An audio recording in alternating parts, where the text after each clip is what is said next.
unseen is taking form.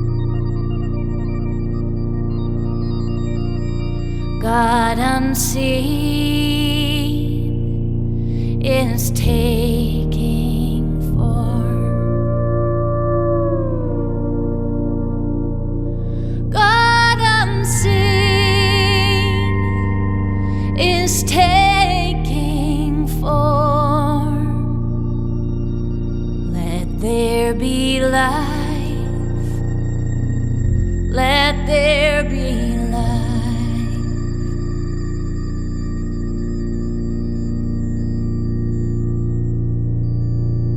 The first and last is surging forth.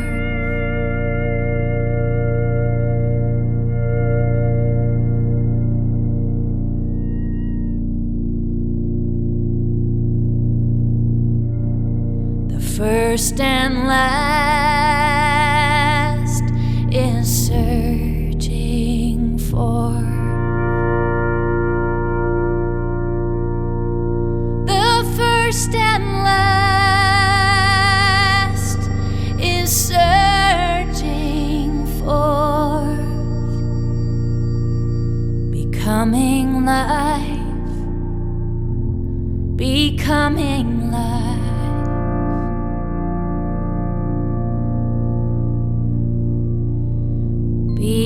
Behold, I make all things new.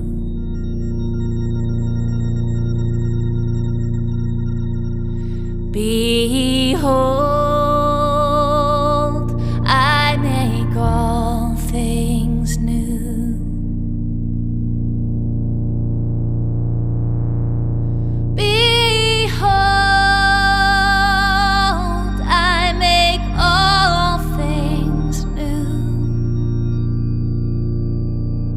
There be light.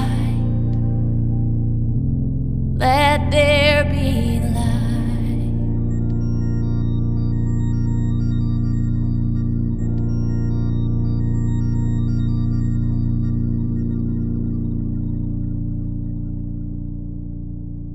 Friends, good morning and welcome to our second Sunday of Advent. And this morning, what I want to do for our second Sunday is I want to spend the morning simply reflecting on a piece of art. And I've come across a number of different versions of this piece, but the original piece is called Mary Comforts Eve, and it's by someone named Sister Grace Remington.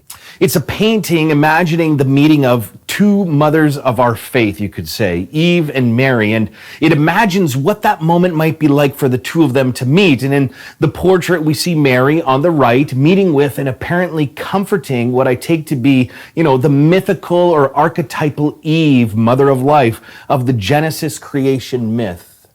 Now, again, this piece is by Sister Grace Remington, and what I love about it is that it's got so many wonderful theological big ideas on display here, right? And I love that it features Eve because Eve, of course, doesn't get a whole lot of attention mainstream or within faith besides sort of being a bit of a punching bag and sort of scapegoat for what it means to be the first sinner, something like that. And so Eve doesn't get a lot of attention. I think that's a shame because I really think there's something interesting about Eve, right? I mean, Eve, of course, means mother of life. And she's obviously meant to stand, this character we meet in Scripture in Genesis, she's obviously meant to be a stand-in for humanity, the mother of life, the mother of humanity. She represents all of us, you could say. And I love this portrait because the story it tells here is the whole story of Scripture, you could say. Creation, fall, redemption, it's all captured in this piece here by Remington. And we, you could say, are, as we look at this painting, we are both Eve and Mary at once. And so the story that we see played out here, it's the story of Advent. It's the story and hope of Christmas, but it's also, of course, our story. And it's the story of grace in our lives. Now, Remington begins by sort of placing this imaginary meeting within a garden. And I love that because garden imagery in scripture is, of course, rich and profound and telling, right? The garden in scripture, you could say, is a place of complexity, of contrasting themes, you could say. And so we start in Genesis, right? We've got the Garden of Eden, right? It's a place of intimacy, relation, and cooperation with God. But it's also the place where the serpent lies and deceives. And that same sort of motif carries throughout scripture, right? You've got in the Song of Solomon, right? The garden is, of course, pictured as this sort of paradise. The one person says to their beloved, "You are my locked up garden, my sister, my bride. You are a spring enclosed, a sealed fountain." And the garden here is, of course, it means a garden locked up means paradise. Now, unfortunately, the garden, of course, is also a place not just of pleasure and good things, but of course of envy and negative things. And, a lot of sort of dark things happen in scripture in a garden, right? You've got in Daniel, a sexual assault is planned inside of a garden, and it ends up that the perpetrators get justice by way of execution at the end of the story. Or maybe this vineyard, right? The story of the garden there is about murder being played out. And in Jesus' life, it was the same thing, right? The Garden of Gethsemane for Jesus is a place of divine comfort. It's a place of intimacy and prayer, but it also, with Judas, is a place of betrayal. And so by setting this up as happening within a garden, it's complicating the picture right away. There's the setting of the garden here. It's sort of reminding us that as humans, our hearts are complicated places full of different motivations, different things compelling and motivating us. And so we're immediately given this image of a garden, and it's here that Mary and Eve have their moment of meeting. And then the two, of course, meet in this garden, but under this arch. And I find this curious because in mythology, arches or doorways are understood as thresholds in time and space where we can pass into another kind of time and space. But there's something more to arches than that. The arch, you could say, is like this paradoxical image built on weakness. I mean, consider what Leonardo da Vinci wrote about his own work and the nature of arches in his work. He says this: "An arch is nothing else than a strength caused by two weaknesses. For the arch in buildings is made up of two segments of a circle, and each of these segments, being in itself very weak, desires to fall. And as one withstands the downfall of the other, the two weaknesses are converted into a single strength." Two weaknesses converted into a single strength.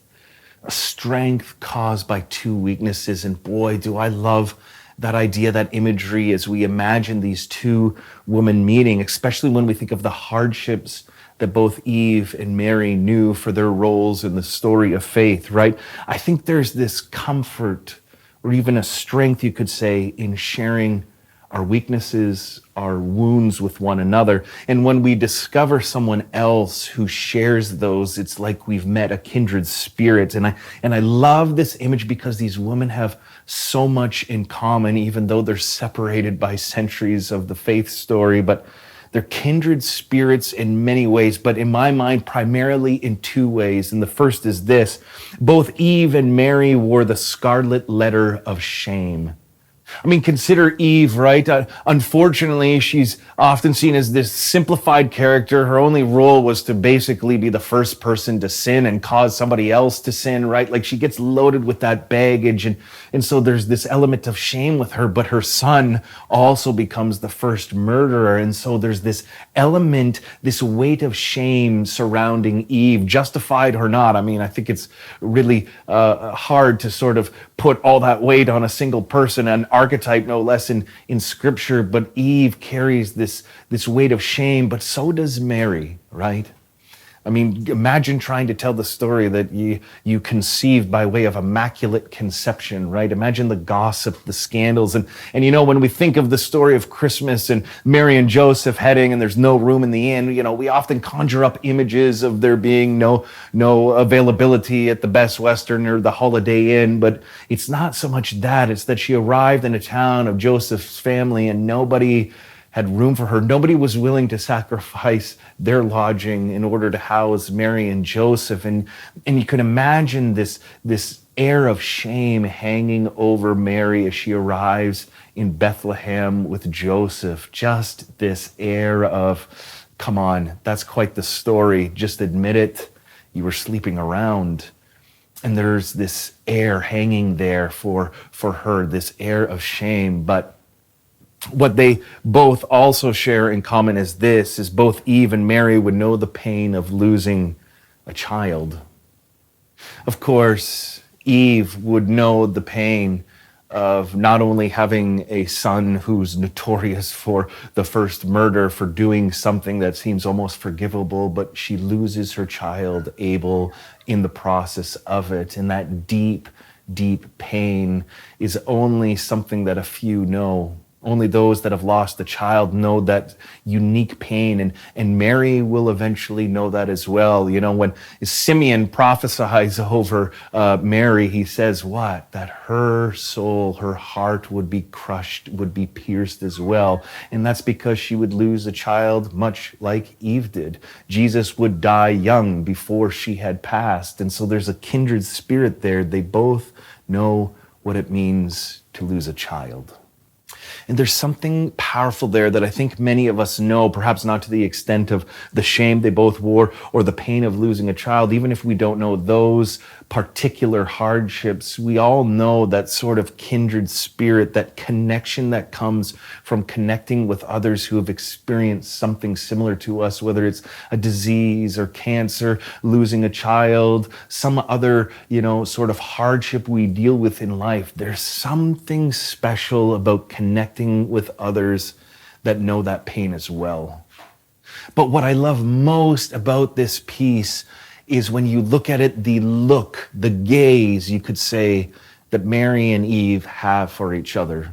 I mean, there is a look to both of them of a deep knowing, a deep connection. It's as if Mary is reaching back in time and saying to Eve, I know the shame and the pain you have carried with you for centuries. I know that experience myself, but I carry something inside of me that will forever remove that stain from you. And Eve is experiencing hope and grace from a brokenness she never thought she'd see an end to. And in Eve's eyes, you can see her reaching through time to all mothers and parents who have known the pain of both having a child that has disappointed you and done something seemingly unforgivable with Cain, but also knowing the pain of having to bury a child long before their time.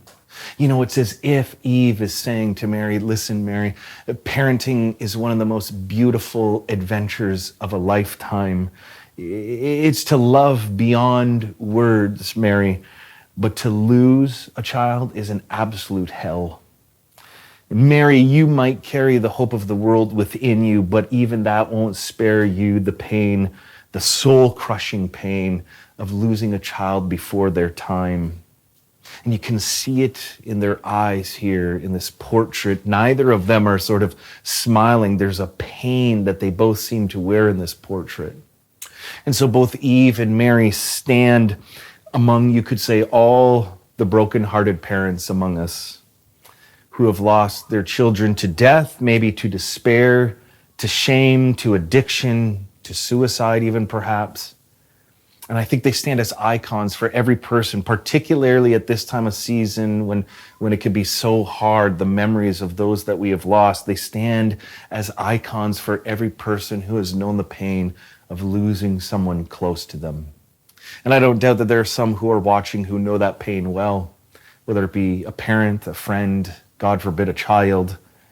But that manifestation of that pain becomes very intense this time of year. And there's something, though, about this portrait of hope, even amidst their deep pain, because Mary takes Eve's hand, right, places it on her belly. She wants Eve to feel the kicking of hope, you could say, in her womb, that while they know this pain, all is not lost. As these women embrace, it's a moment, you could say, of both solidarity and a moment of hope.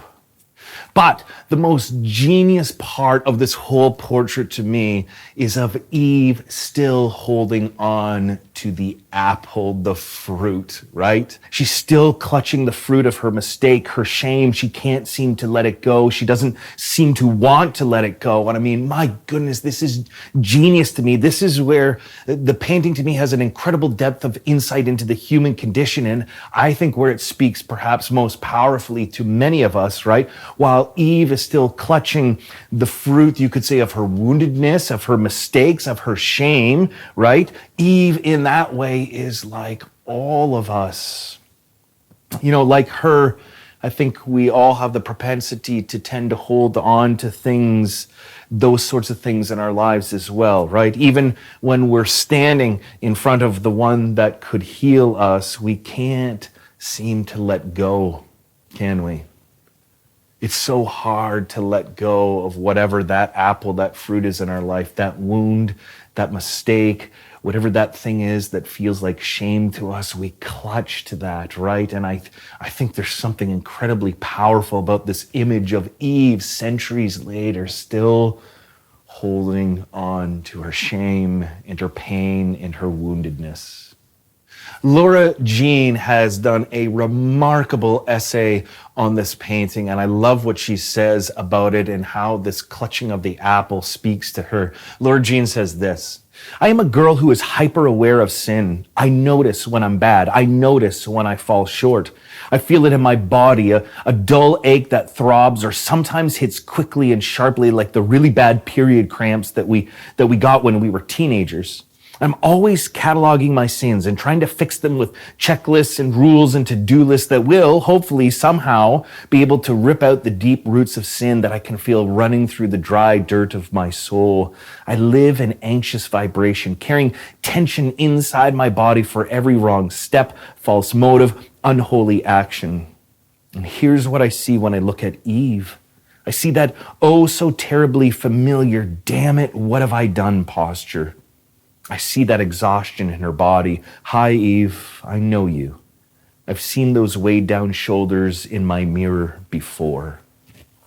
Even if we maybe don't like the word sin or hesitate to use it, I think all of us maybe know exactly what Laura Jean is saying here. This hyper awareness that we even carry within our bodies when we mess up, when we hurt someone we love, when we make that mistake that actually has consequences, when we feel shame or guilt about ourselves. I think, like Laura Jean, we've all seen Eve at times looking in the mirror ourselves. And Jean goes on to say that we, the viewer, can't help but feel achingly sad for Eve looking at this portrait, because we can't help but feel achingly sad for ourselves.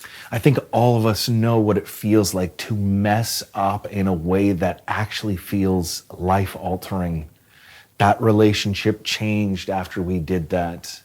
You know what I'm talking about. We know how heavy shame can feel. We know what it's like to carry around with us our worst mistakes, carry that around with us. And at times it's like looking in the mirror and seeing what Eve looks like here. She can't look up, her shoulders slouched. We know that feeling and posture.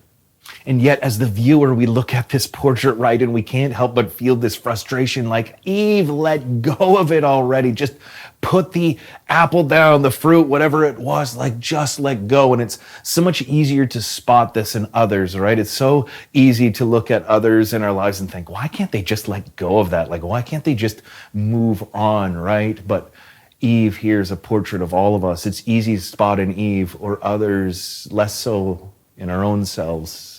That wound that we just can't get past or forgive.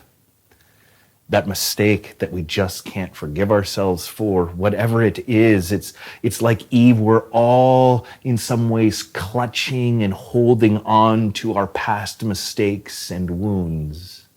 And in doing that, when we do recognize those things in our lives, we can be so harsh with ourselves, right? Like, come on, Brad, get it together. You should be past this already. You're better than this. You don't have to be petty and hold on to this, and yet we still struggle. And there's those harsh voices in our head constantly accusing and chastising us. But notice Mary here. She doesn't do that to Eve at all. There are no words. There's just this knowing look and a touch. Mary isn't scolding Eve. She isn't trying to take the apple from her, trying to force her to let it go. In fact, Mary doesn't seem to be troubled or worried or bothered at all by Eve's posture.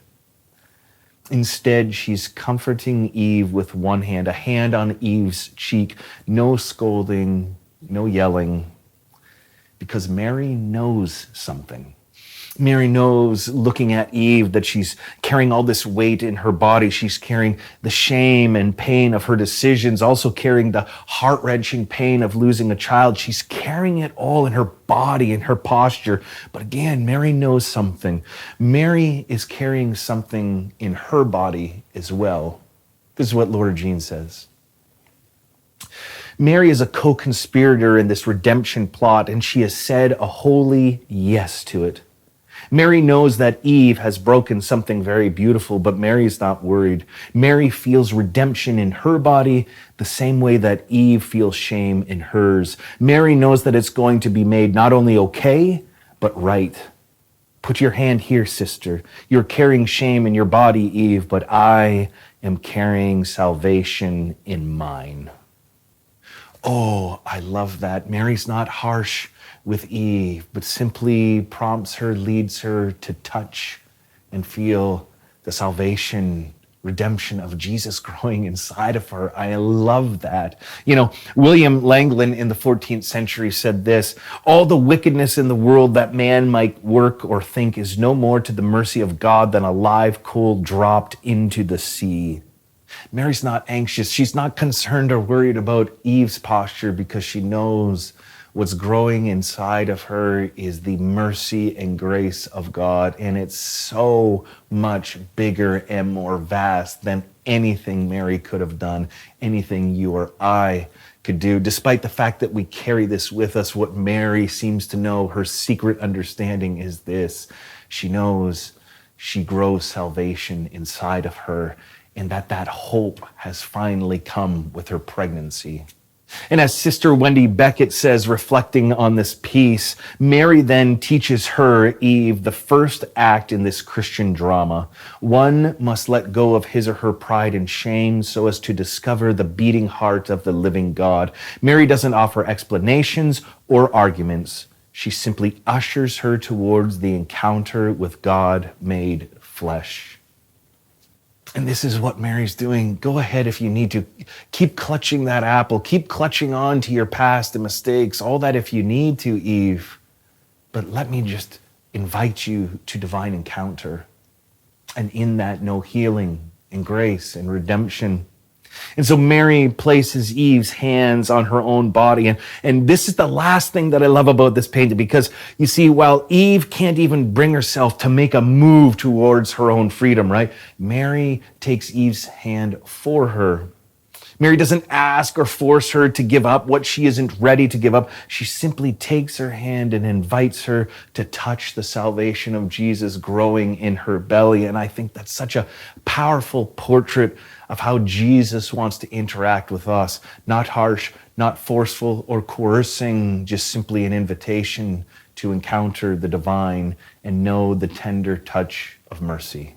And I love that we get this sense that Remington almost gives Mary this great awareness, you could say, because it's not just a question of us. You know, the story of Advent, the hope of incarnation is not just us being willing or able to let go of our own personal shame or confess our own sinfulness. What Mary holds within her is much bigger than that. It's powerful enough to crush the systemic. And I love that Mary doesn't even seem to pay attention to what she's doing, but she's still crushing the head of the serpent, right? I mean, I love this. Take a look.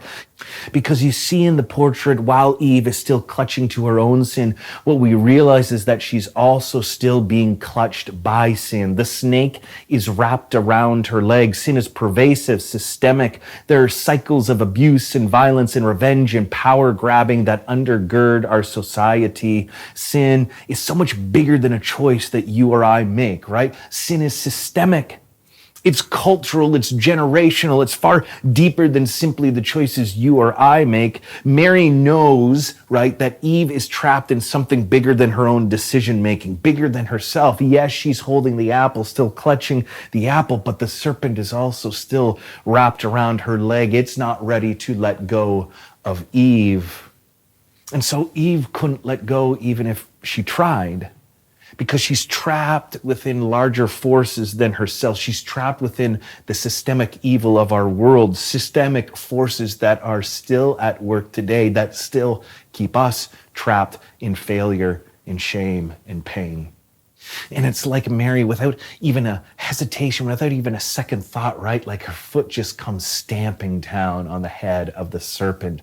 Like if you think, it's almost like Mary's communicating to us, if you think this is just about, if you think incarnation and Jesus coming is just about personal salvation, you're not thinking big enough. Jesus has come to bring us the tender touch of grace, yes, but Jesus has also come to stamp out the systemic forces of evil in our world. And I love that Mary just crushes it.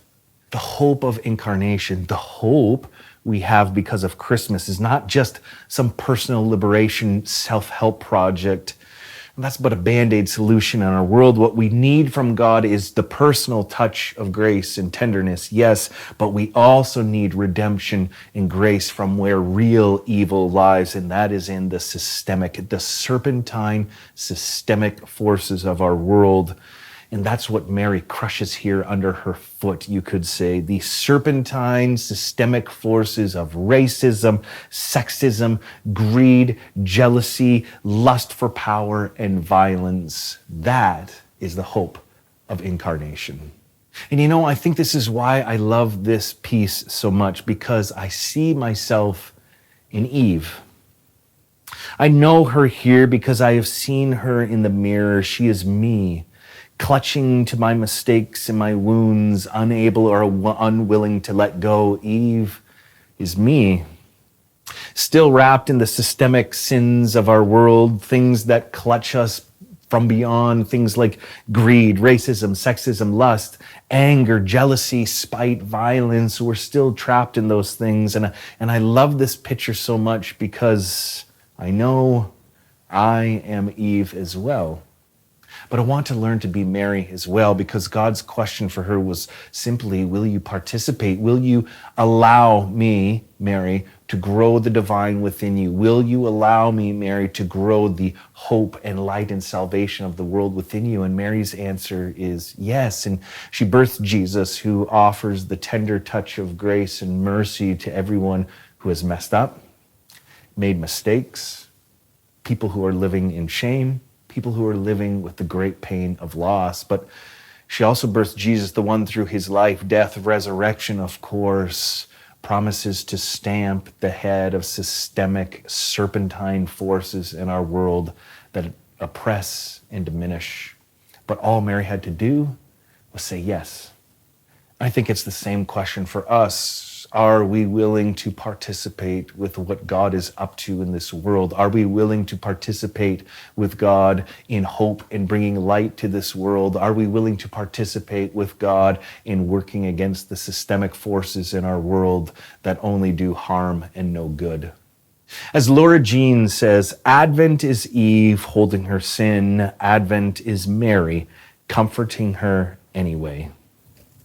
Advent is Eve holding her sin, her pain. And like Eve here, so many of us, we hold on and clutch to all that has hurt or harmed us, all that we've done, we can't seem to let go. And like Eve, our hand needs to be guided to the divine touch of healing, to the touch of redemption that Mary offers here.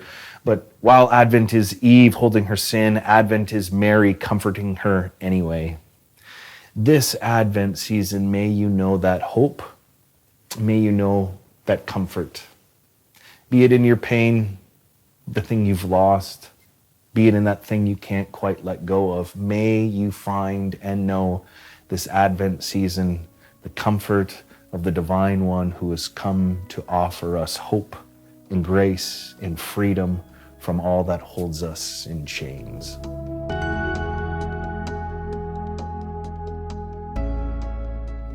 Thanks for watching, friends. I can't wait to see you next week. I want to get at the heart of incarnation next week, so I'm very excited for that. Until then, go in peace.